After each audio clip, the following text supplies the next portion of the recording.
Sveiki, čia brolis Darius, aleliuja. Kad mūsų maldos būtų išgirstos, kad Dievas išgirstų mūsų maldas, mums reikia nustatyti širdį tinkamai prieš Dievą, prieš Kristų, prieš Šventąją Dvasią. Ir reikia atsiprašyti bent kas tai yra širdyje, gal kažko neatleidom, gal kažkas tai, gal kažkur tai pažiūrėjom kreivom akim, su gėduliavimais, reikia paprašyti Dievo atleidimo už bent kokius dalykus. Ir tada, kai melsis, Dievas išklausys tavo maldas.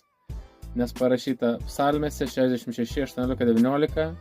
Jei nedorai elgtis būčiau ketinės širdyje, tai viešpats nebūtų išklausęs, bet Dievas tikrai išklausė, jis priėmė mano maldą. Širdys turi būti gerai nustatyta prieš Dievą, tada viešpats Dievas išklauso mūsų maldas, nes parašyta, jei nedorai elgtis būčiau ketinės širdyje.